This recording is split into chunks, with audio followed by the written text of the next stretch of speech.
अब ये क्या बला है? देखो सबसे पहले आप समझो कि पॉइंट नंबर शायद 5 है ना बेटा, ये 5वां है ना, 5th है।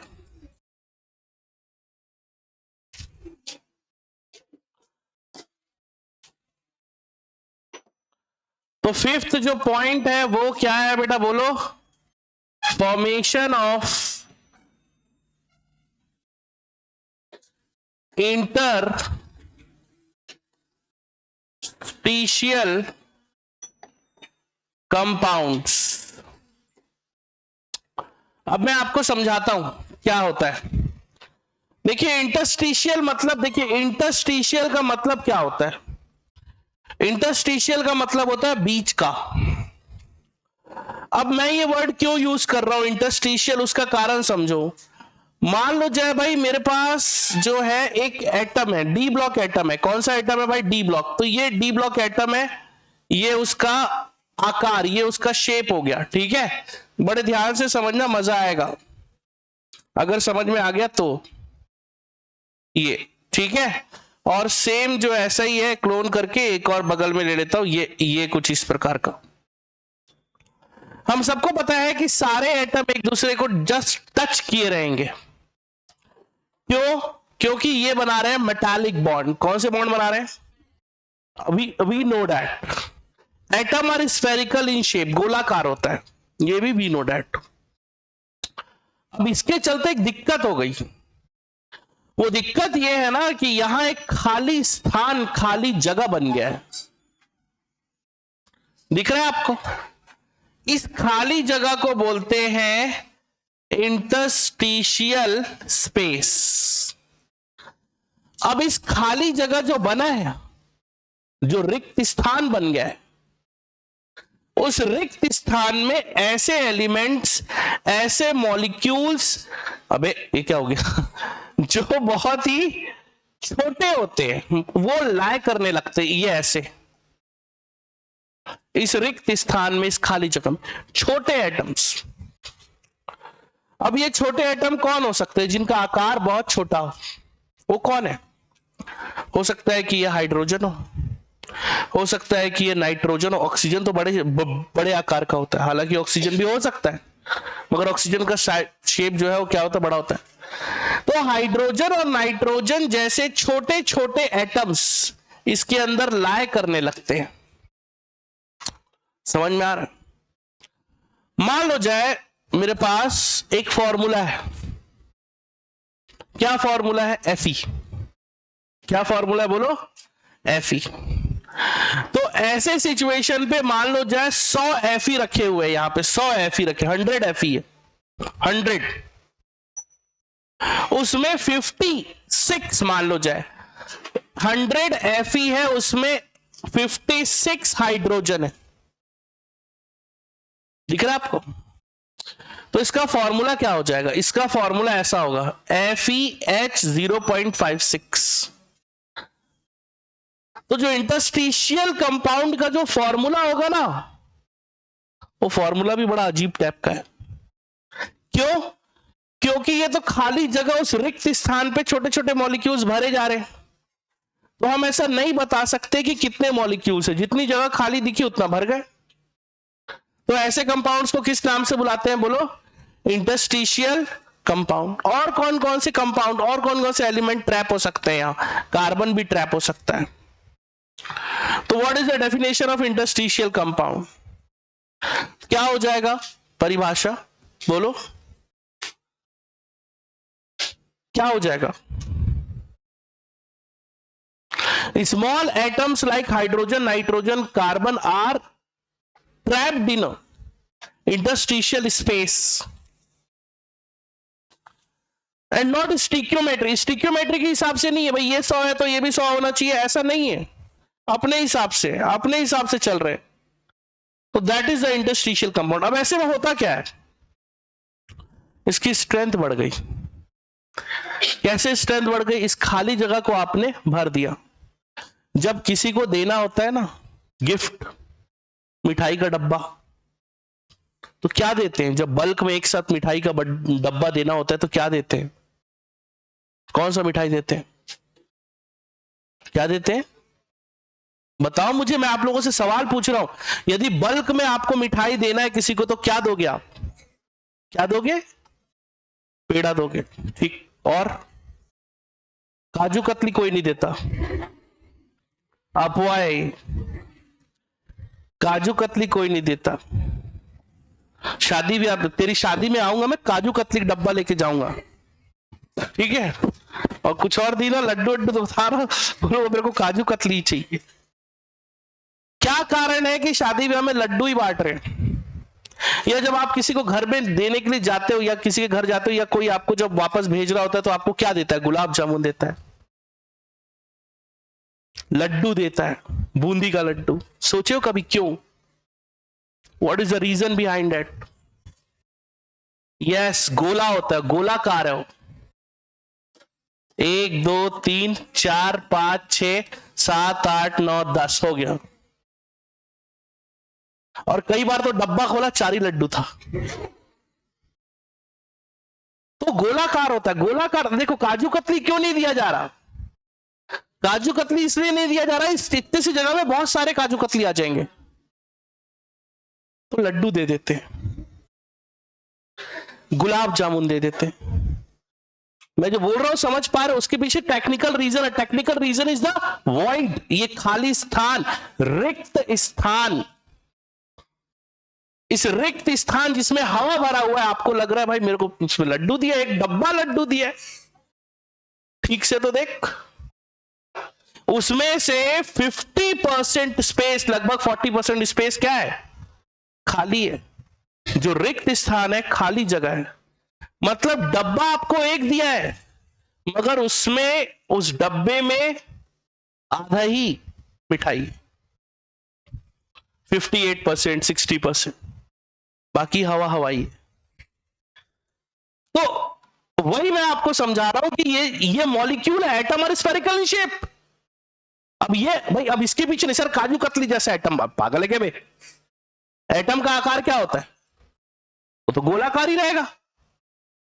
तो इस गोलेकार एटम के बीच बीच में रिक्त स्थान है, खाली जगह है। चलो उधर लास्ट बेंच, इधर सामने आओ, इधर सामने आ जा, फोन दोनों जमा कर दो। और तो इस रिक्त स्थान, इस खाली जगह में हमें क्या दिखाई दे रहा है? ये खाली जगह में क्या आ गया? हाइड्रोजन, कार्बन, नाइट्रोजन जैसे छोटे मॉलिक्यूल्स आके इंसर्ट हो गए। अब इससे क्या हुआ? इससे स्ट्रेंथ बढ़ गई ना। समझ रहे हो? जो लड्डू के डब्बे को दबाओगे तो फैल जाएगा, मगर काजू कतली के डब्बे को दबाओगे तो क्या होगा? कुछ नहीं होगा। क्यों? क्योंकि उसकी भी जगह ही नहीं है, जबकि लड्डू के बीच में खाली जगह है। यही समझाना चाह रहा हूं। अब इसकी स्ट्रेंथ बढ़ गई। छत्तीसगढ़ फेमस किसके लिए? भिलाई किस चीज के लिए फेमस है? प्लांट के लिए। और भिलाई स्टील प्लांट मेनली क्या बनाता है? आप लोगों को पता है? गुड, रेलवे ट्रैक बनाता है। भिलाई स्टील प्लांट ने आज से 10 साल पहले पृथ्वी को 7 बार घूमने लायक रेलवे ट्रैक बना लिया था। 7 टाइम्स। सोचो, अर्थ की सरकमफेरेंस पता है ना? रेडियस तो पता होगी। रेडियस नहीं पता क्या? फिजिक्स में पढ़े होगे 11th में। तो सरकमफेरेंस को 7 बार घेर ले इतना रेलवे ट्रैक इंडिया ने बीएसपी ने बना लिया। ग्लोब चौक पे पहले था भी, बट वो टूट गया अपने वजन से। तो भिलाई स्टील प्लांट किस कारण फेमस है पता है? यहाँ के जो आयरन है ना, आयरन जो है, यहाँ के आयरन ओर में जो इंट्रिंसिक स्पेस है, यहाँ पे हाइड्रोजन का परसेंटेज, इसको इतना, इस आयरन को इतना ज्यादा मजबूत बना देता है कि वो इतने बड़े रेलवे ट्रैक, जो रेलवे जो ट्रेन है, इतने बड़े ट्रेन जो हाई स्पीड से चल रही है, उसको भी वो क्या कर लेता है? आराम से कैरी कर लेता है। और भी बहुत सारी चीजों ने मतलब जो है बनाई, जैसे आईएनएस विक्रांत वगैरह जो है, उसके आयरन और भी, मतलब आयरन जो उसके जो पार्ट्स थे वो यहीं से गए हैं, है ना, छत्तीसगढ़ भिलाई से। और भी जितने भी बहुत सारे मतलब पुल्स, ब्रिज, ये सब रॉड्स भी बनाता है ना छत्तीसगढ़। तो ये सब के लिए फेमस है। खैर ये सब पे नहीं जाना है मुझे, मैं आपको समझा रहा हूं इंट्रिंसिक इंटरस्टिशियल कंपाउंड क्या है। तो क्या है इंटरस्टिशियल कंपाउंड? पहले ये बताओ, अपने रेलेवेंट मेटल से ज्यादा स्ट्रांग होगा या कम स्ट्रांग होगा? क्या ये इंप्योरिटी है? Yes, it is impurity, but it is good for its strength. इसकी ताकत के लिए अच्छा है। इससे इसकी क्या हो जाएगी? स्ट्रेंथ क्या हो जाएगी? बहुत ज्यादा इंक्रीज हो जाएगी, बहुत ज्यादा इंक्रीज हो जाती है इसकी स्ट्रेंथ, बहुत ज्यादा, अराउंड 1.5 टाइम्स। लोहे की जो स्ट्रेंथ है उससे 1.5 टाइम्स क्या हो जाती है? ये स्ट्रेंथ इसकी ज्यादा हो जाती है। समझ रहे हो? प्योरेस्ट फॉर्म ऑफ आयरन कौन सा है? कौन सा आयरन है? पढ़े हो यार ये सब? ये सब 10th में था यार, हवा हवाई में याद कर लिया था मैंने तो। Wrought iron. ऐसा कौन सा आयरन है जिससे सारी चीजें बनाई जाती है? Cast iron. ऐसा कौन सा आयरन है जो ब्लास्ट फर्नेस से निकलता है? Pig iron. अभी मत बोला ये सब नहीं पढ़ा है, पढ़ा है आप लोगों ने, बस अभी ध्यान नहीं आ रहा। 2 साल हो गया ना, 10th में था ये सब, 10th में था, मेरे को याद है। तो ध्यान रखना, ये स्ट्रेंथ को क्या कर देता है? बहुत ज्यादा एनहेंस कर देता है। तो चलिए लिखिए फॉर्मेशन ऑफ इंटरस्टिशियल कंपाउंड। लिखिए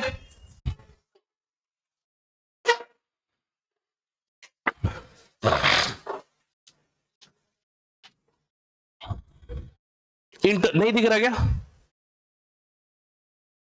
चमक रहा है क्या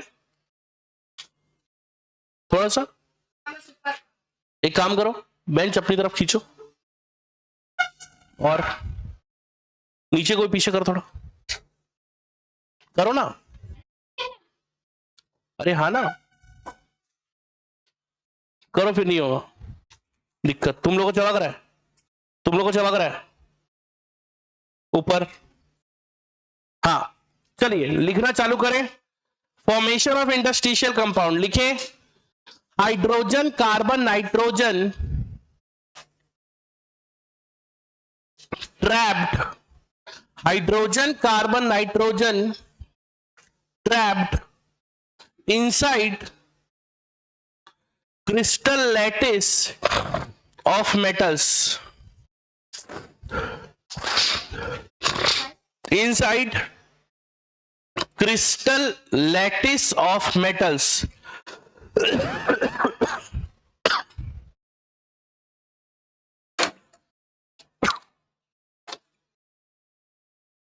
आगे लिखिए, दे आर नॉन स्टोइक्योमेट्री। अगला पॉइंट,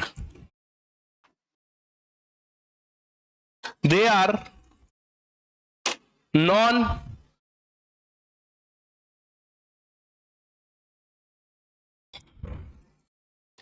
स्टोइक्योमेट्री, मोल कॉन्सेप्ट वाला।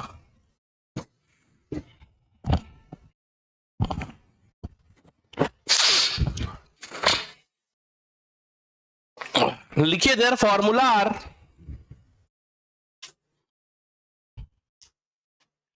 लिखिए their formula are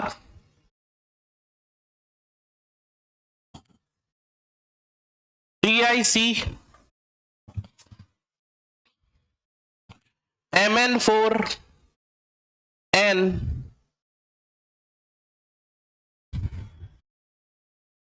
Fe3H VH 0.56 TiH 1.7। Note करिए सब फॉर्मूले। ये सब क्या है? इंटरस्टिशियल कंपाउंड के फॉर्मूले। याद रखना, स्टोइक्योमेट्री से मैच नहीं करेंगे। ये क्यों करेंगे? क्योंकि ये इंट्रिंसिक स्पेस पे है।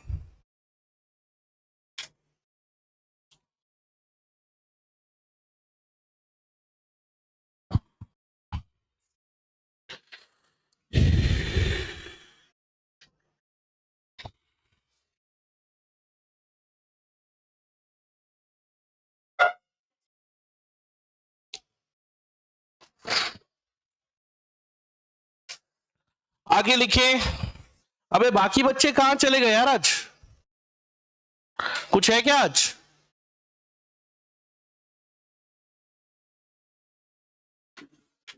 बोलो। फिजिक्स क्या? कहां है बाकी बच्चे, कोई आइडिया? अगला लिखिए, they retain metallic conductivity, they retain metallic conductivity.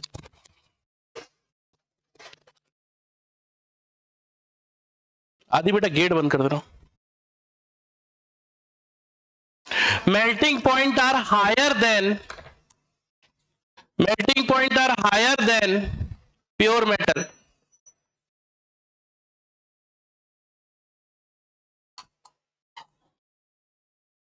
Next point लिखना, they are very hard, they are very hard. फिर नेक्स्ट पॉइंट लिखना, they are chemically inert, they are chemically inert. कोई बता सकता है? देखो सुनो इधर, ये एलिमेंट है ए, ये है बी, दोनों मिलके आपस में मिक्स होके ए बी बना दिए। ये अलॉय नहीं है, because they react each other. तो अलॉय क्या है? एक ऐसे मेटल्स का मिक्सचर जो आपस में एक दूसरे से रिएक्ट नहीं करते। अब आप क्या समझाना चाह रहे हो? देखो क्या होता है वास्तविकता में, पूरे के पूरे डी ब्लॉक एलिमेंट्स का आकार जो है ना बेटा, वो कैसा होता है बेटा? सिमिलर होता है, समान होता है बेटा। Zn ये देख रहा, बीच में एक दो मॉलिक्यूल्स किसके पहुंच गए हैं? हाँ, दैट इज अलॉय। क्योंकि जिंक का आकार और कॉपर का आकार समान है, इसीलिए ये आपस में मिक्स होके अलॉय बना लिए। अब देखिए अलॉय फॉर्मेशन से होता क्या है? स्ट्रेंथ बढ़ जाता है। देखिए हम किसी भी मेटल को इसीलिए अलॉय नहीं बना रहे कि उसकी स्ट्रेंथ कम हो जाए। स्टील जो होता है वो बहुत ज्यादा हार्ड नहीं होता। उसके हार्डनेस को बढ़ाने के लिए, देखिए स्टील नहीं, सॉरी मैं गलती से स्टील बोल दिया, मुझे आयरन बोलना था। आयरन बहुत ही ज्यादा हार्ड नहीं होता। तो आयरन को की हार्डनेस को बढ़ाने के लिए हम क्या करते हैं? उसमें कार्बन मिक्स कर देते हैं, जिससे उसकी हार्डनेस क्या हो जाती है? इंप्रूव हो जाती है। स्टील देखा है आपने? कुछ नहीं होता स्टील, मुड़ता भी नहीं। मुड़ता है क्या? नहीं मुड़ता। आपके घर में जो बर्तन रखे हैं that is made up of steel. Steel के बर्तन में खाना बन रहा है ना, तो वो उसको मोल्ड नहीं किया जा सकता आसानी से, मुड़ता उड़ता नहीं है, उसका शेप चेंज नहीं होता। वो क्रैक्स आ जाएंगे उसमें, मगर वो मुड़ेगा नहीं। देखा होगा आपने, कई ग्लास हमारे घर भी कुछ कुछ रखा हुआ है, पुराने पड़े होंगे इधर उधर, उसमें क्रैक्स आ जाते हैं। और स्टील के बजाय अगर लोहे की बात करें, आयरन की बात करें, तो देखो घर बनता है आयरन से, रॉड्स लगते हैं, तो रॉड्स को तो हम लोग मोड़ देते हैं, नहीं मोड़ते क्या? फोर्स लगा के तो मोड़ देते हैं। स्टील में ऐसा नहीं होता, मुड़ता उड़ता नहीं हो। एक बार मोल्डिंग हो गया तो ये क्रैक्स आ जाएंगे उसमें, मुड़ेगा नहीं। तो स्ट्रेंथ क्या हो गई? बढ़ गई ना स्ट्रेंथ। स्ट्रेंथ बढ़ने से क्या हुआ? उसकी हार्डनेस बढ़ गई। तो किसी भी फिजिकल, भाई उसकी फिजिकल जो भी उसकी प्रॉपर्टी थी, उस फिजिकल प्रॉपर्टी में हमने क्या कर दिया? एनहेंसमेंट कर दिया। मान लो जाए उसकी फिजिकल प्रॉपर्टी रही होगी कि उसका हार्डनेस 0.5 है, तो उसकी हार्डनेस क्या हो गई? 0.6 हो गई। क्या करने से? मिक्सिंग करने से। तो अलॉय कौन कौन हो सकता है, क्या क्या हो सकता है, इसके बारे में लिखेंगे, ठीक है? तो अलॉय, यदि मैं अगर अलॉय बना रहा हूं तो इस बात का ध्यान रखेंगे कि अलॉय अपने मूल एटम के प्रॉपर्टी से ज्यादा सुपीरियर होगा। समझ रहे हो ना? तभी तो मैं अलॉय, भाई अगर सोचो एल्युमिनियम कैसा होता है, एल्युमिनियम तो बहुत ही मुड़ जाता है एल्युमिनियम, मगर आप अपनी गाड़ी को देख लो, आपकी गाड़ी का इंजन किससे बना हुआ? एल्युमिनियम से बना हुआ। अब आप सोचो जरा, लोहे से क्यों नहीं बनाया इंजन? लोहे से बना देता, पूरी गाड़ी लोहे की बना दी, इंजन किससे बना रहा है? क्यों? जंग नहीं लगता, स्ट्रेंथ ज्यादा है। आप अपनी गाड़ी मिला दो कहीं, आपकी गाड़ी का इंजन नहीं टूटेगा। टूट जाएगा क्या इंजन? बाकी उसके अस्थि पंजर सब बराबर हो जाएंगे। सामने से गाड़ी मोल्ड हो गया, टूट गया, हाँ है ना, बट इंजन कभी होता है क्या डैमेज? नहीं होता। बड़े बड़े एक्सीडेंट हो जाते हैं, इंजन डैमेज होता है? नहीं होता। अपने दिमाग में यार आती है बातें क्या यार, यार ये बताओ कि यार मैंने गाड़ी खरीदी मारुति सुजुकी की, वो आई 15 लाख रुपए में। सेम गाड़ी सेम फीचर के साथ यदि मैं BMW की खरीदूंगा तो वो आएगी 50 लाख में। भाई ऐसा क्या फर्क है दोनों में? सर लग्जरी नहीं, बॉडी। ये सब गाड़ियों का बॉडी किससे बना होता है? एल्युमिनियम से बना होता है। जब बॉडी एल्युमिनियम की होती है, आप बताओ किसका वेट ज्यादा है? लोहे का वेट ज्यादा है या एल्युमिनियम का वेट ज्यादा है? सर वेट तो बराबर होगा ना। अबे पगले, एक मोल में मात्रा, एक मोल में मात्रा लोहे की आएगी 56 ग्राम और एल्युमिनियम की आएगी 27 ग्राम। देख लो, डबल से भी भारी है। 27 का डबल होता है 54, उससे भी भारी है लोहा एक मोल में। तो इतने मोटी चादर यदि लोहे की हो और इतनी मोटी चादर यदि एल्युमिनियम की हो तो दोनों के स्ट्रेंथ में जमीन आसमान का फर्क आ जाएगा। आपके घर में कुकर है, किसका बना हुआ है? एल्युमिनियम प्लस गैलेनियम का मिक्स है वो, जिसको एंडोलियम बोलते हैं। कई लोग इसको जर्मन भी बोलते थे, जर्मन नाम सुने हो? जर्मन अर्मन का नहीं बना होता, ठीक है ना, नॉट जर्मन मेड, एंडोलियम का बना होता है। What is endolium? Aluminium plus gallium, दोनों को मिक्स किया हमने, उससे बन रहा है हमारा क्या? कुकर। ये बताओ यार, लोहे का भी तो बना सकता था यार मैं कुकर, सस्ता पड़ता, प्रेशर नहीं झेल पाता, फट जाता। समझ रहे हो? स्ट्रेंथ नहीं रहती उसमें। तो यदि अगर मैं अलॉय बना रहा हूं तो याद रखना इस बात का कि वो अलॉय, देखो लोहे का भी आता है, स्टील का भी देखा है मैंने कुकर, मगर उसमें दम नहीं रहता। एक सीटी में वो पूरा फैल जाएगा हर तरफ से, फ्लावर बन जाएगा। ठीक है, मजाक नहीं कर रहा हूं, सही है। ये आता है, वो गिफ्ट गिफ्ट देने के लिए यूज करते हैं, मगर घर के लिए क्या लेते हैं अपन? एंडोलियम लेंगे, और महंगा अगर आप जाओगे तो प्योर एल्युमिनियम मिलेगा आपको। पहचान कैसी है? देखिए एल्युमिनियम में, एल्युमिनियम पानी के साथ रिएक्ट नहीं करता, ठंडे पानी के साथ, एल्युमिनियम केवल गर्म पानी के साथ रिएक्ट करता है। तो आप अपने कुकर को खोलना और अंदर की तरफ देखना, जहां तक आप पानी भर के गर्म करते हो, बॉईल करते हो ना, वहां तक निशान बन गया होगा। देखा है आपने? नोटिस करना। ये एकदम गरम गरम कुकर होगा, आप ऊपर से उसमें पानी छिड़क देना 2-3, तो वो निशान पड़ जाएगा वहां,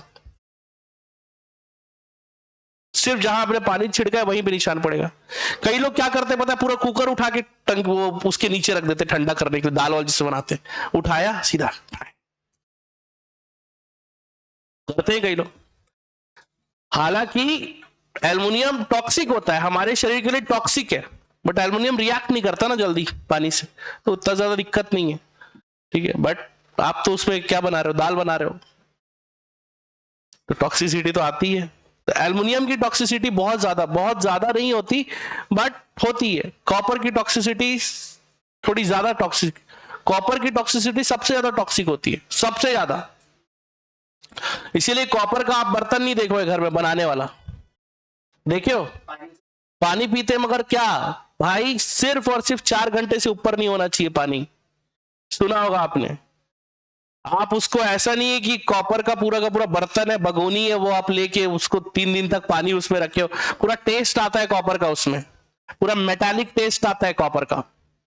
अगर 1 दिन से ऊपर हो गया पानी तो आप ट्राई करके देखना।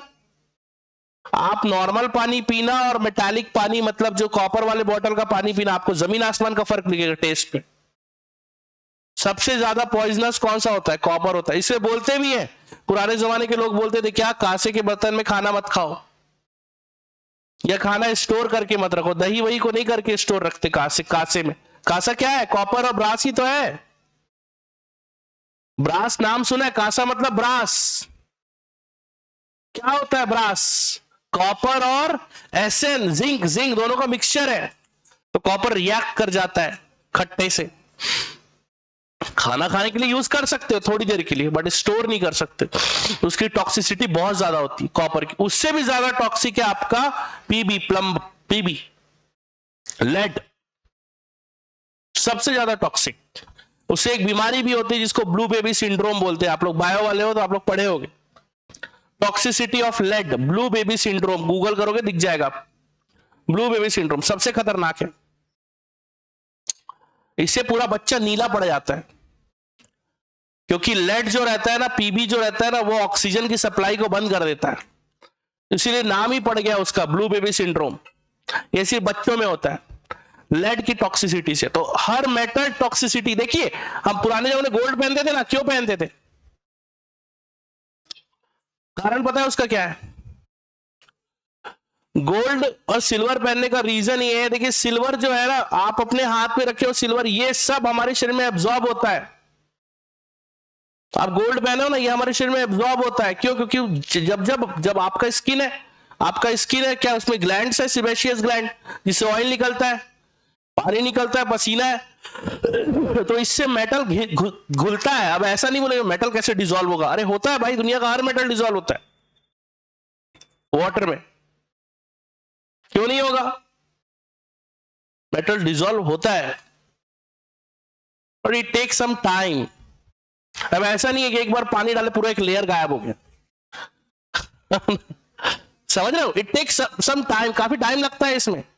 तो जब हमारे शरीर में मेटल जाता है, मेटल कौन से जाने चाहिए? गोल्ड जाने चाहिए, सिल्वर जाने चाहिए। स्ट्रेंथ बढ़ाता है हमारे शरीर, इम्यून सिस्टम। सिल्वर को इम्यून सिस्टम से जोड़ा जाता है, गोल्ड को स्ट्रेंथ से जोड़ा जाता है। स्ट्रेंथ, एंड्योरेंस, पावर, ये सब चीजें जोड़ते हैं। तो अभी भी लोग पहनते हैं गोल्ड। क्या रीजन है? खाली ऑर्नामेंट नहीं है गोल्ड, आपका शरीर उसको एब्जॉर्ब करता है। आ रहा है समझ में? तो पहनना चाहिए, इट इज गुड। तो ये सब है रीजन। तो जितने भी मेटल्स है, आप बोल रहे हो ना कॉपर के बर्तन में एक दिन से ज्यादा पुराना पानी नहीं रखते। आप पूछना किसी से भी, एक दिन से ज्यादा से रखते ही नहीं है। और ऐसा माना जाता है कि स्टील में तो पीना ही नहीं चाहिए बोलते, स्टील में। बट सबसे ज्यादा लेस पॉइजनस जो है वो आयरन है, और आयरन की हमारे शरीर में हमेशा जरूरत भी पड़ते रहती है। तो यदि आप स्टील के गिलास में पी रहे हो तो इट इज गुड, अच्छा है ना। यदि आपके शरीर में कहीं लोहे की कमी है भी, तो वो वहां से क्या हो जाती है बेटा? पूरी हो जाती है। समझ रहे हो? आप अपने घर के बर्तनों को देखो, जो नया आता है और 6 महीने पुराना बर्तन, कितना फर्क रहता है उसके और नए और कलर में। ऐसा क्या हुआ होगा बे? ऐसा क्या हुआ होगा? सोचो कभी। यस, पानी के साथ वो रिएक्ट कर रहा है। हर कोई करता है, हर मेटल करता है। आप गोल्ड ले आओ, 6 महीने आप पहनो, 6 महीने के बाद उसकी चमक कम हो जाएगी। फिर आप दुकान जाओगे, दुकान में आपको एक लिक्विड देगा। वो लिक्विड जो है वो एक्वारेजिया है, उसमें एक बार वो डिप करेगा, थोड़ा सा ब्रश मारेगा, क्लीन हो गया, मगर एक लेयर गायब हो गया। हाँ ना भाई? मान लो जो एक ग्लास है, मान लो जो भाई मेरे को थोड़ा गंदा दिख रहा है, मेरे को उसको चमकाना है, तो मैं ब्रश से घिसूंगा, तो ब्रश क्या करता है पता है? एक लेयर उखाड़ देता है। पता है कि नहीं आपको ये बात? नहीं पता है? नया बर्तन लेके आना, उसमें कोई निशान नहीं होता, मगर 6 महीने पुराना बर्तन अपने घर का उठा के देखना, उसमें कितने सारे दाग होंगे, उसमें स्क्रैचेस होंगे। क्या है वो स्क्रैच? ज्यादा घिस दियो बेटा आप उसको, ठीक है? अब भाई को बोलना पड़ेगा आपके। चलिए तो लिखते हैं इसके बारे में, कहानी तो खत्म नहीं होने वाली ये सब की। लिखिए, फॉर्मेशन ऑफ अलॉय। कौन सा नंबर पॉइंट है बेटा ये? छठवां, 6th। टोटल 12 प्रॉपर्टीज से बता चुका हूं मैं। छठवें प्रॉपर्टी की में है हम, डी ब्लॉक एलिमेंट्स का छठवां property, formation of alloy. Transition element have maximum tendency to form alloy. लिखिए, ट्रांजिशन, देखो चैप्टर थ्योरी है, भयानक इंटरेस्टिंग है, मैं पहले ही बताया था, मजा आ जाएगा पढ़ के, पहले ही बताया था। Transition element have maximum tendency to form alloy. Transition element have maximum tendency to form alloy,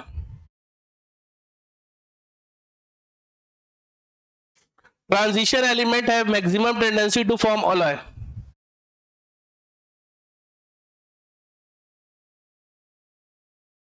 because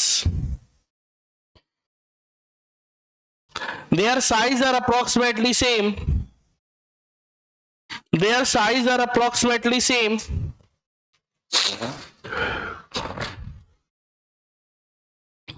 and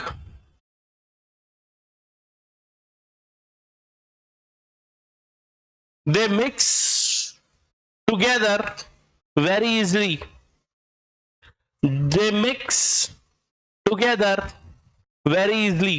ये आर्या लोग भी नहीं आए आज, कैसे इन लोग तो कभी गोल नहीं, आज तक नहीं गोल किए, क्या कुछ है क्या आज स्कूल में, क्या क्या क्या चल रहा है? तो वही तो पूछा ना, मैं बोला कुछ तो है, इन लोग कभी गोल नहीं करते ना इन लोग। चलिए हाँ, अच्छा सुनाई नहीं दिया बेटा, हाँ लिखिए आगे, लिखिए क्या हो गया ना, साइज सिमिलर है। अब साइज सिमिलर है भाई तो तुम अलॉय बना लोगे क्या किसी का भी? नहीं, ऐसा नहीं है, किसी का भी अलॉय नहीं बनाएंगे। अलॉय उसी का बनाएंगे जिसकी प्रॉपर्टी उसके मूल प्रॉपर्टी से क्या होगी, एनहेंस्ड रहेगी, सुपीरियर होगी। तो लिखेंगे इसके बारे में, लिखिए in the alloy, next point, in the alloy their physical property superior from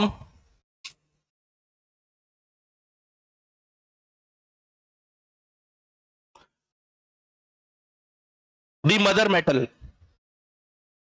अरे मदर मेटल यार, जिससे मिलके अरे मदर मेटल नहीं जानते, जिससे मिलके माँ अरे वो वाला मदर नहीं यार मतलब जिससे बना है वो, that is a mother metal. Okay, जैसे लोहा है, लोहे की बात करें तो लोहे में मैंने क्या बताया, उसकी स्ट्रेंथ क्या होती है, कम होती है, और बढ़ाना है स्ट्रेंथ तो क्या मिक्स कर दूंगा मैं, कार्बन। अब आइए कुछ अलॉय हमें याद करना है, देखिए हमारे, अच्छा सुनो ना, हमारे सिलेबस में अलॉय का नाम है केवल, किससे मिल के बना हुआ है उसका परसेंट नहीं है। जैसे मैंने बोला ब्रॉन्ज, नाम सुना है आपने, किस ब्रॉन्ज सुने हो, कॉपर और एसएन, ब्रास, कॉपर और जिंक, ये आपसे पूछता है कि ब्रॉन्ज किससे मिल के बना है, बड़ी है वो आपसे, हाँ कंधे अंधे में हाथ नहीं रखना। गन मेटल, ठीक है, इधर देखो, copper plus zinc plus SN, ये तीनों से मिलके बना है गन मेटल। पुराने जमाने में गन बनता था इससे, अब नहीं बनता। पुराने जमाने में गन बना करता, गन जानते हो ना, गन किसने बनाया पहले, सबसे पहले गन बनाने वाले कौन थे, जर्मन। सबसे पहले गन्स वगैरह ये जो है ये सब जर्मनी में बना है, जर्मनी। AK-47, यस रशिया, ठीक, गुड, ठीक है, तो ये सब उधर ही का है। आगे नेक्स्ट, ये है हमारा जर्मन सिल्वर, जिसके बारे में हम बात कर रहे थे, Cu plus Zn plus Ni, German silver नाम है इसका। ये इसको जो है ना, इसको बोलते हैं क्या, इसका बड़ा प्यारा सा नाम है, फॉल सिल्वर, या हिंदी में नहीं, इंग्लिश में क्या तो नाम था इसका, डम्ब सिल्वर। बेवकूफ लोग इसको सिल्वर समझ लेते हैं, ऐसा इसका नाम है, डम्ब सिल्वर इसको बोलते हैं, जर्मन सिल्वर भी इसका नाम है। ये देखो एक और है, that is called stainless steel, stainless steel, क्या हो जाएगा ये, Fe प्लस Ni। एक और होता है, नाम सुना, फेकिन, अरे यार क्या नाम है उसका, बड़ा प्यारा सा नाम है यार, ठीक है आएगा तो याद दिलाऊंगा। अगला देखो, नेक्स्ट है अल्निक इनवर, इनवर में होता है Ni36%, इसको Ni36 भी बोलते हैं, इनवर नाम है। इनवर एक मेटल होता है, ठीक है। तो जितने भी महंगी गाड़ियां हैं किससे बनी हुई है? एल्युमिनियम। अब वो टकरा भी जाएगी ना, कुछ नहीं हो गाड़ी। अभी ऋषभ पंत का एक्सीडेंट हुआ था, पता है कि नहीं? 2-3 साल पहले ऑलमोस्ट मर गया था, मगर उसकी गाड़ी कुछ नहीं हुई। 3-4 ऐसे पलटी खा गई थी, सोचो। और अपनी गाड़ी 3-4 पलटी में तो दिखेंगे ही नहीं, चपड़ जाएगी 20। हाँ है ना? और वो गाड़ी कुछ नहीं हुई, कुछ भी नहीं। स्क्रैच आया होगा, डैमेज हुआ होगा थोड़ा बहुत, बड़ा से 3-4 पलटी, समझ रहे हो? एक्सीडेंट का वीडियो भी वायरल हुआ था, आप देखना गूगल पे सर्च करके। 3-4 पलटी क्या होती है, वो भी हाई स्पीड 120-130 की स्पीड में। चलिए नेक्स्ट, ये क्या आ गया? रिक्त स्थान की पूर्ति करो। हाँ, इसके बाद एक और है अल्निको। देखो जैसा नाम है उसका वैसे ही है, ये क्या क्या रहेगा? Al plus. अच्छा तुमको पता है एरोप्लेन के पार्ट्स किसके बनाए जाते हैं? हाँ, एरोप्लेन किससे बना होता है? एरोप्लेन नहीं पता? एरोप्लेन एल्युमिनियम से बनाया जाता है, प्योर। लोहा बिल्कुल नहीं रहता उसमें। पता है क्यों? लोहा भारी होता है, 56 ग्राम 1 मोल में। और भी है ड्यूरेलियम,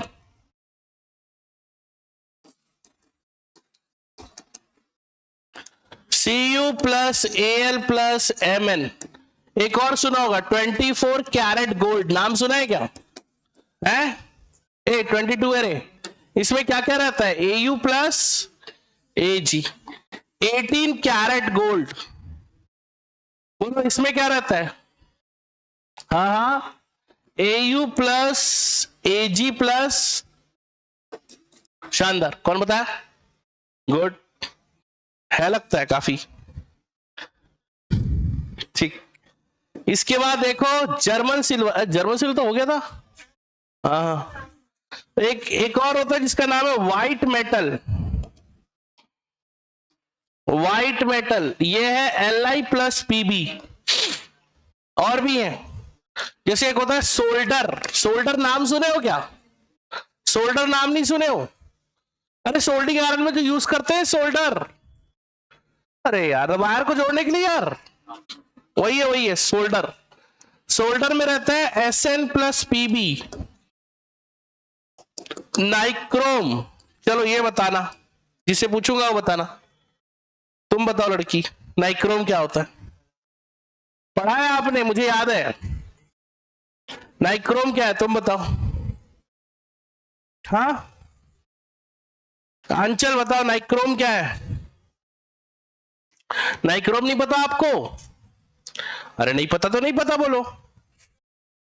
हाँ, नाइक्रोम होता क्या है, मैं ये पूछ रहा हूं। नाइक्रोम वो तो मेरे को भी पता है, निकल प्लस क्रोमियम रहेगा, nickel plus chromium plus Fe, ये तो रहेगा ही। नाइक्रोम होता क्या है? नाइक्रोम के तार बनते हैं। हीटर सुना है? हीटर, इमर्शन रॉड का नाम सुना है? गीजर का नाम सुना है? गीजर के अंदर क्या होता है? देखो ये गीजर है, ये आपका गीजर है, ऐसा गीजर रहता है ना, ऐसा ही रहता है गीजर। इसके अंदर ना ऐसे उल्टा ऐसा ट्यूब रहता है, ऐसा,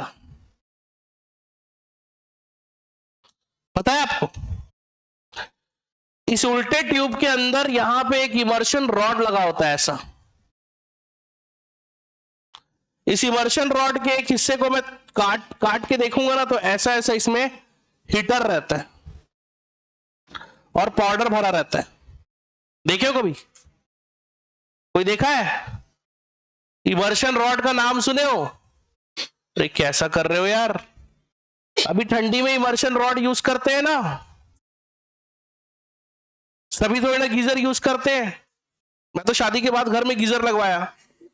हाँ, उससे पहले तो मेरे घर में इमर्शन रॉड था, वो भी जिसका वायर निकला हुआ, पकड़ो जोड़ो फिर गर्म करो, उसके बाद वापस। कौन लगाया भाई गीजर? शादी के बाद लगा कि नहीं, थोड़ा सेफ्टी जरूरी है। उससे पहले तो वही नहाने, पानी आधा गर्म हुआ तो कोई बात नहीं, वायर ऐसी खींचे ले गए। इमर्शन रॉड नहीं जानते? जानते हो ना, वो एक रॉड रहता है जिसको पानी में डिप करते हैं, उसी का नाम है इमर्शन रॉड, उसी का नाम है। तो वो नाइक्रोम का बना होता है, उसके अंदर के तार किसके बने होते हैं? ए बात नहीं कर रहे, क्या है रे, भगा दूं क्या तेरे को? तो कौन बोला? पागल हूं क्या मैं? क्या Cu प्लस SN, एक और मेटल होता है जिसका नाम क्या है? Bell metal. ठीक है, अच्छा लोहे के बारे में आपको पता ही होगा, लोहा, आयरन। आयरन, आयरन ओर का देखो, आयरन के बारे में थोड़ी जानकारी देता हूं। आयरन हमारे सिलेबस से डिलीट हो गया है, मगर इसके बारे में जानकारी सुनो।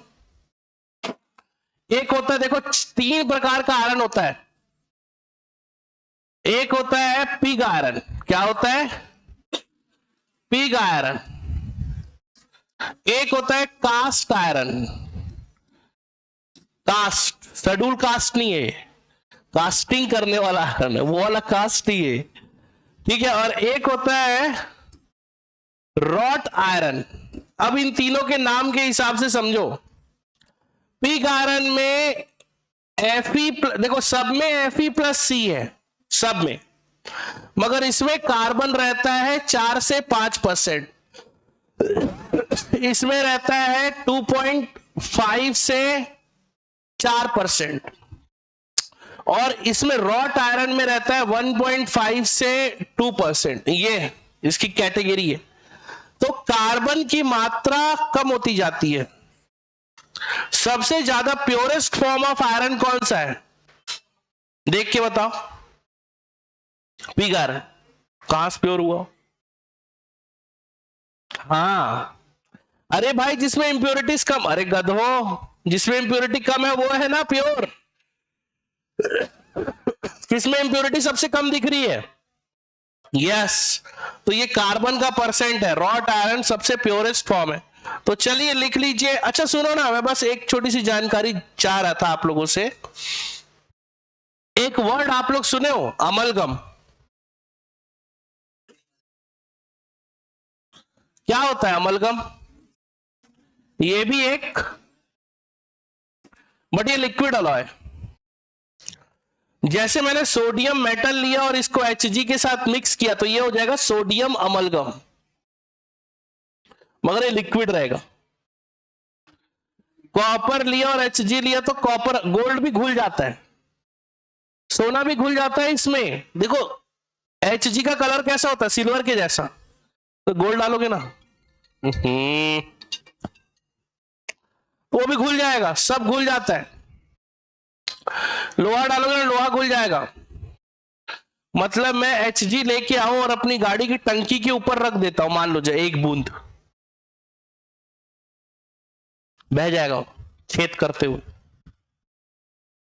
मजाक नहीं कर रहा हूं, इतना खतरनाक है। क्या है इसका नाम? अमलगम। हर किसी के साथ रिएक्ट कर जाता है, हर किसी के साथ, लोहा हुआ सबके साथ। तो ये सब अमलगम। अमलगम का मतलब ही है Hg है उसमें, बट ये लिक्विड होगा। अब आप बोलोगे सर लिक्विड कैसे? लिक्विड है तो मेटल कैसे हुआ? अरे तो Hg है ना, पानी है समझ लो, लोहा शक्कर है समझ लो। तो मीठा पानी कैसा है? कैसा है मीठा पानी? लिक्विड है, मगर उसमें डाला था आपने क्या? सॉलिड ना, वैसे ही। समझ रहे हो? तो ये हो गया अपना अलॉय फॉर्मेशन, पॉइंट नंबर 6। जल्दी करो, कम से कम 2 और पॉइंट पढ़ेंगे तब छुट्टी करेंगे। Alloy formation. तो अलॉय जो है अपने मूलभूत, जो उसका जो है उससे क्या होगा? ज्यादा एक्स कंपाउंड। अगला टॉपिक, फॉर्मेशन ऑफ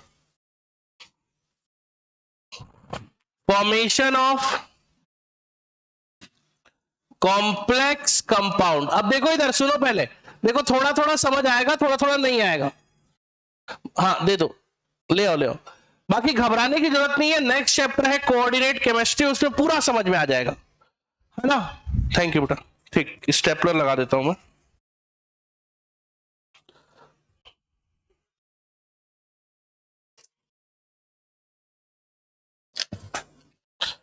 तो पूरा का पूरा समझ आ जाएगा, कोई घबराने कोई डरने वाली बात नहीं है। अब इधर सुनो, कहानी सुनो इसकी।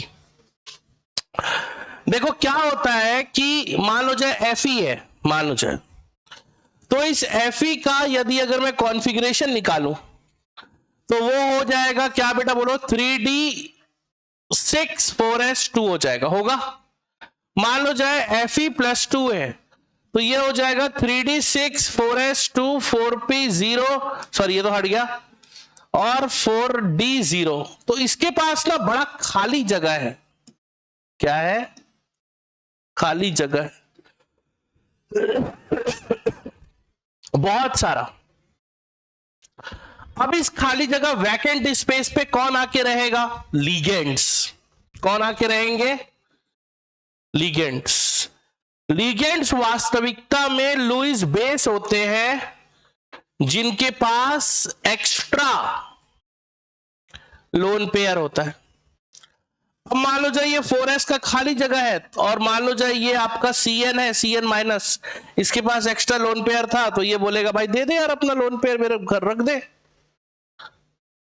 तो डी ब्लॉक क्या रीजन है कि इंटरस्टिशियल, सॉरी ये जो है कॉम्प्लेक्स कंपाउंड बना रहा है? तो दो रीजन है। एक तो इसका आकार बड़ा छोटा है, साथ ही साथ आकार छोटा होने के कारण बड़ा चार्ज डेंसिटी है। चार्ज डेंसिटी मतलब आसपास बहुत सारा ऑरा है, पॉजिटिव ऑरा। समझ? पॉजिटिव ऑरा मतलब चार्ज डेंसिटी, आसपास बहुत ज्यादा पॉजिटिव क्रिएट हो गया। और दूसरा, इसके पास रिक्त स्थान है, खाली जगह है। इन खाली जगहों में कौन आके लाए करेगा?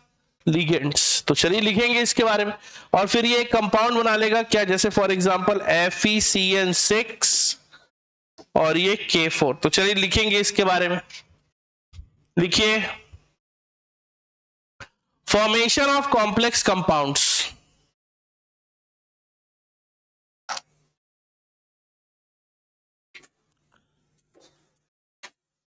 मैं आपको पहले ही बताया था, सामने वाला आपसे क्या पूछेगा? Reason.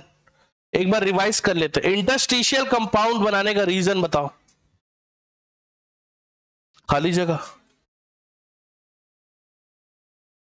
Atoms are spherical in shape and they have lots of interstitial space, and in interstitial space small elements are lie between them. ये तो आपने लिखा, हाँ है ना? ये बताओ अलॉय फॉर्मेशन का रीजन क्या है?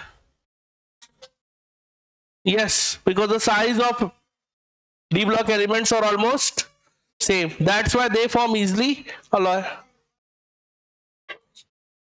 हायर रहती है भाई, अपना तो यही उद्देश्य है ना कि उसकी प्रॉपर्टी को क्या करे? एनहेंस कर दे और एनहेंस कर दे। तो यदि किसी का मेल्टिंग पॉइंट 400 है, अपना उद्देश्य उसको 4000 बना दे, यूज कर लेंगे उसको उसके हिसाब से। इंसान है। तो फॉर्मेशन ऑफ कॉम्प्लेक्स कंपाउंड के क्या रीजन है, वो मैं रीजन लिखवा रहा हूं। पहले लिखिए, लिखिए रीजन। लिगेंड्स जिसके पास लोन पेयर है ना? जैसे डी ब्लॉक एलिमेंट्स को बैंक समझ लो, और लिगेंड्स आप लोग समझ लो, आप लोग अपने आप को, आपके पास क्या है? पैसे। बैंक आपको क्या देता है कि आप बैंक को पैसे दे रहे हो? सेफ्टी और ट्रांजिशन, लिक्विडिटी बोलते हैं इसको। हाँ, CRT, CFT, वो आगे पढ़ेंगे। Coordinate compound. तो बैंक आपको क्या देता है? एक तो लिक्विडिटी देता है, जब चाहे तब आप निकाल सकते हो पैसा, जब चाहे तब आप डाल सकते हो पैसा। और दूसरी जो सबसे इंपॉर्टेंट चीज देता है बैंक को, क्या देता है? सेफ्टी देता है, कि आपके सोने, आपके पैसे बड़े सलामत है। मैं जो बोल रहा हूं समझ पा रहे हो? ये दो चीज देता है बैंक, इसके बदले आप क्या देते हो? पैसे। समझ रहे हो ना? तो सेम वैसी डी ब्लॉक एलिमेंट्स क्या दे रहा है? खाली जगह। उसका लोन पेयर था, उसका लोन पेयर यहाँ पे वो रख लेगा तो उसको क्या मिल जाएगी, सेफ्टी मिल जाएगी, एक बॉन्ड बना लेगा, बॉन्ड जितना ज्यादा बनाएगा उतना ज्यादा अच्छा है, कोई भी एलिमेंट, तो बॉन्ड बनाना भी हो जाएगा और सेफ्टी से उसका लोन पेयर रह भी जाएगा। ये दो चीजें देता है कौन, डी ब्लॉक। तो लिखेंगे इसके बारे में, formation of complex compound due to D block elements are smaller in size. D block elements are smaller in size. High charge density, comma करके लिख लेना, हाई चार्ज डेंसिटी, फिर कॉमा करके लिख लेना, availability of vacant orbital and availability of vacant orbital। अब इसके आगे के अध्ययन हम कहां करेंगे, इसके चैप्टर में, कौन सा, कोऑर्डिनेट केमिस्ट्री, ठीक है। एग्जांपल लिख लो वो K4FeCN6, वो नीचे वाला, सबसे नीचे वाला एग्जांपल लिख लेंगे, कौन सा, K4FeCN6। नहीं, वो तो ऐसे ही कंपाउंड बताने के लिए था।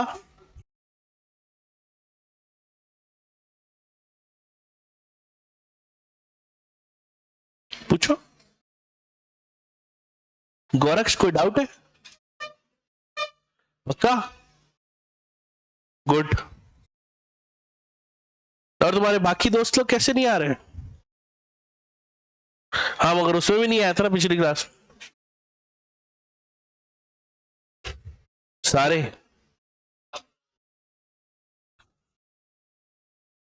बोलो, अरे बोलो,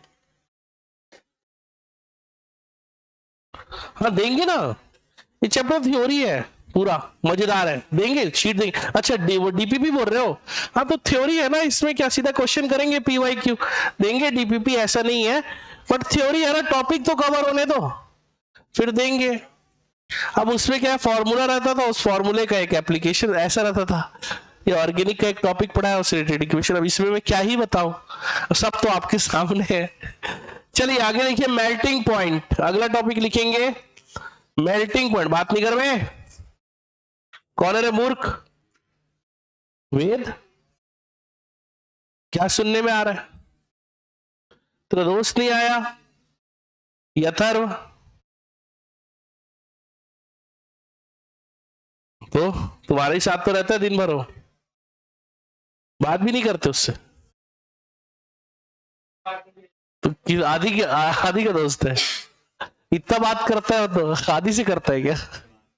देवांश तो आया नहीं आज, बाबरे कितना बात करता है वो, दोनों, मैं सोचा भाई भाई है।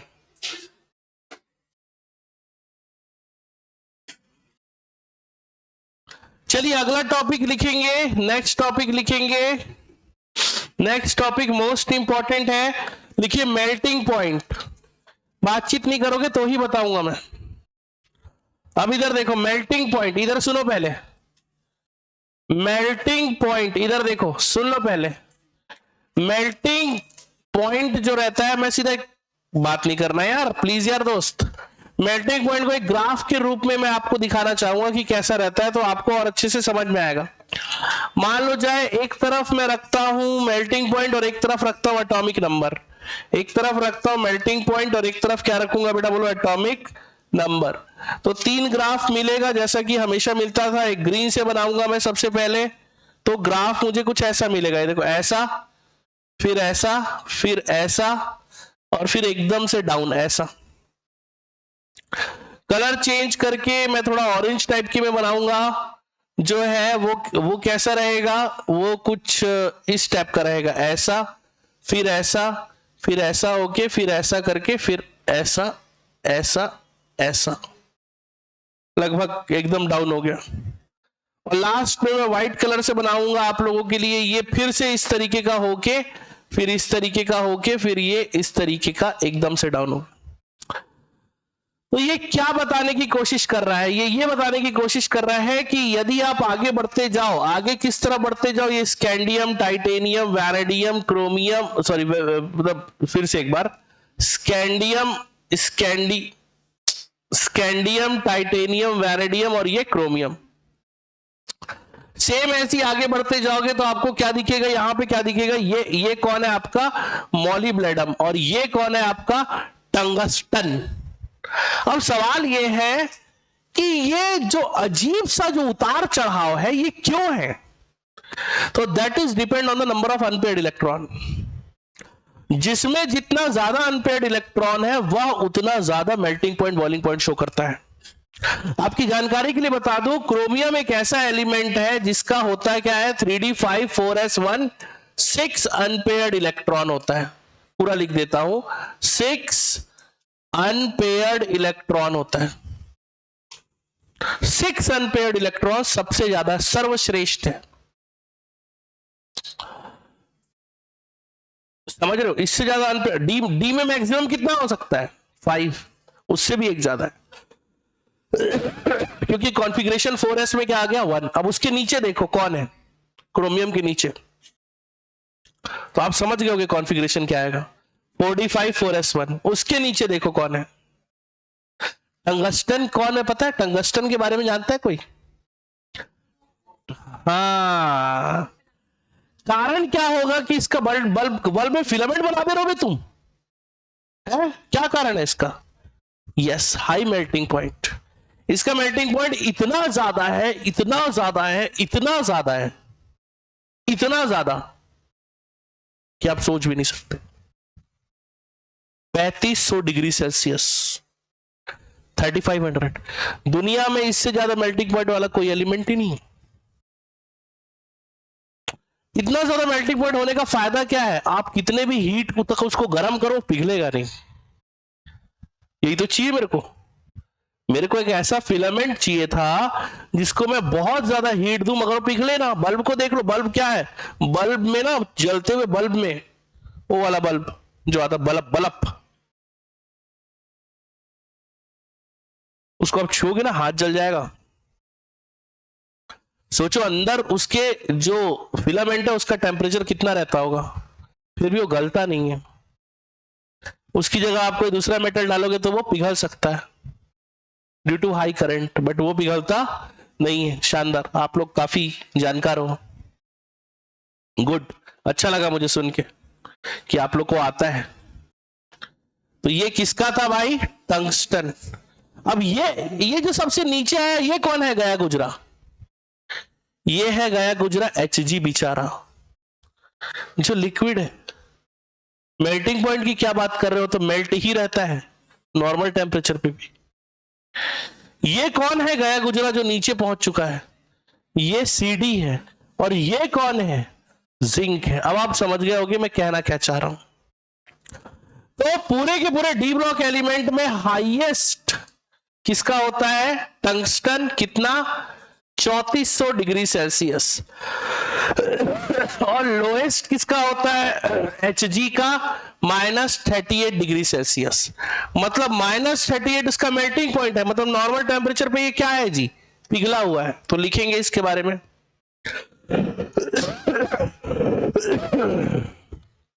लिखिए melting point and boiling point of D block elements are higher than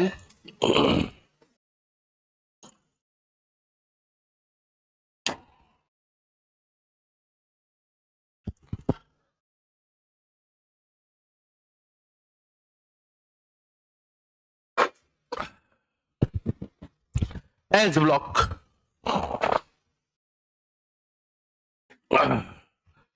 अब देखो एग्जाम में तो ये आपको पहले ही बता देगा। आपसे क्या पूछेगा? वजह, रीजन। अरे हाँ ना, घड़ी मत दिखाना, रीजन लिखो। पता है मुझे। एस एस, एफ नहीं बोला मैंने, एस बोला। एस एस बोलो, रीजन लिखो।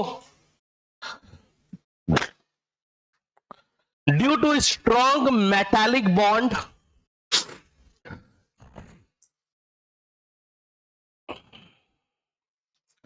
which is directly proportion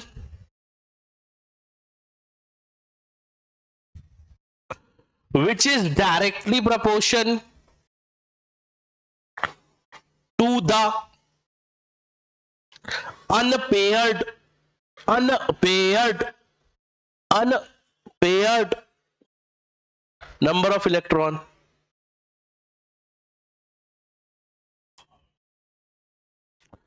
Which is directly proportional to the number of unpaired electron. अब पॉइंट बना बना के लिखेंगे आगे लिखेंगे Zn CdHg Zn comma CD comma Hg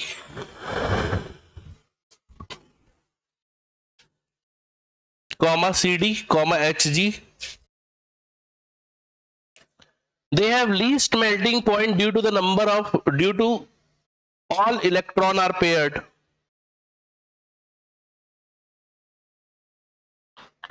Zn comma CD comma Hg.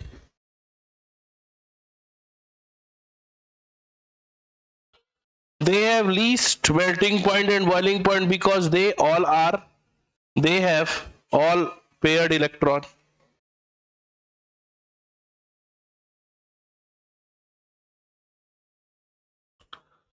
Because they have all paired electron.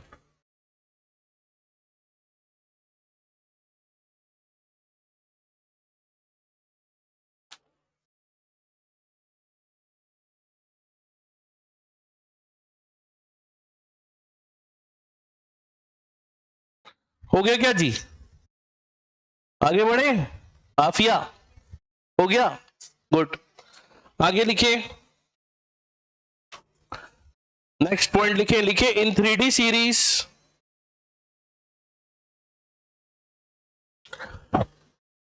अब short में लिखना MPBP. तुम नहीं लिख रहे हो? आप नहीं लिख रहे हो? इन 3D series MPBP increases up to CR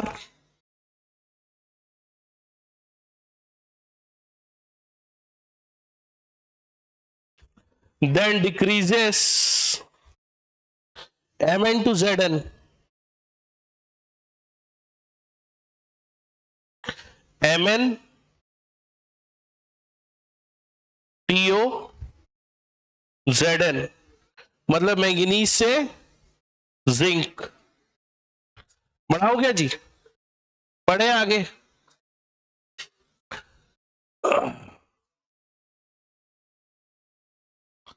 लिखिए lowest melting point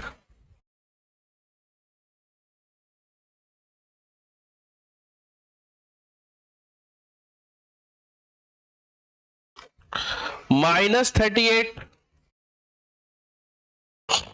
Hg -38 dash करके Hg and highest melting point